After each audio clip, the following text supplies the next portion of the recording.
guys, welcome back to my channel. I'm Steph Ganowski, your relationship and communication coach for men. And today's topic of the day is why it's so important to support your woman's goals and dreams and what this will do for you in return. So before we dive into that, just hit subscribe really fast. Just do it, hit the button. This is an important topic because it reminds you guys to keep positivity in the conversations throughout your relationship. So what I mean by that is I was just on a phone call yesterday with a client and he was trying to apologize for something that happened. And he's just talking about all these negative things that he did and how she may have negatively interpreted it.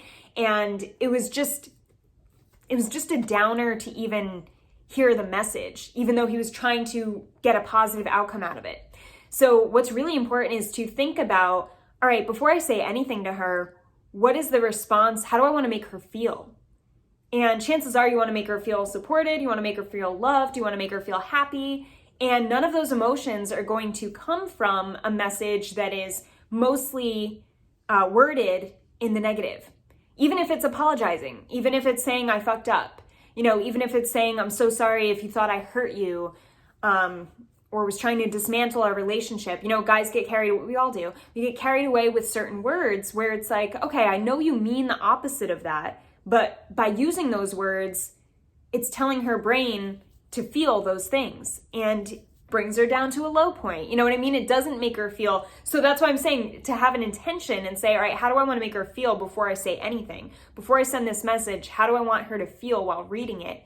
It will change the way you word things because you'll have in mind and you'll have that intention of how you want her to feel about you. So going back to goals and dreams, what happens when you talk about goals and dreams? You feel good, right? When you're asking her about her goals and dreams, it's automatically going to lift her up emotionally. It's going to make her feel supported. It's going to make her feel like you care. It's going to get her excited, even more excited about her goals and dreams, and to see that you give a shit and you're supporting her and you want to know more about it. If you don't know, ask her what they are. And in turn, I'm sure she'll ask you to keep that conversation going, which is positive, which is inspiring, which is motivating the two of you, which shows support, which shows deep love and connection. And this is actually the Gottman study. The Gottman Institute did a study on this, John Gottman and his team, his research team. And they said that the longevity of relationships had a lot to do with the partner supporting each other's goals. This is definitely a thing. I personally have dated guys who didn't support my goals and dreams, and it was a deal breaker for me. Like right away, I was like, goodbye, I can't do this. And I ended the relationship solely based on that fact. And I'm sure a lot of other women and men do the same. Because if you can't feel supported in the things about life that excite you the most, then you're going to be depressed. You're going to feel deflated. You're going to feel like your relationship is going to lack passion and trust and love because you feel like you can't unleash that best side of yourself to your partner. And then you lose sight of that side of yourself, and then it's depressing.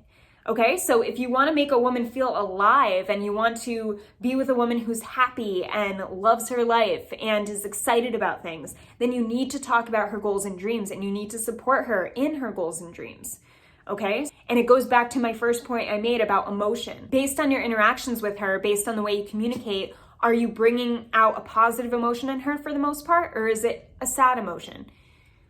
Is it a negative emotion? Because you always want the positive emotions to outweigh the negatives because that's how she's going to feel. She's going to associate that emotion with you. So whatever you make her feel most, that's the feeling she gets when she looks at you or thinks of you. Very important. So you get to determine, how do I want to make her feel? And you change your words and your actions by having that intention of, okay, I want to make her feel this way. And you control a lot of it. And guys will say, oh, I'm not in control of how she feels. When it comes to how you communicate with her, yeah, you are.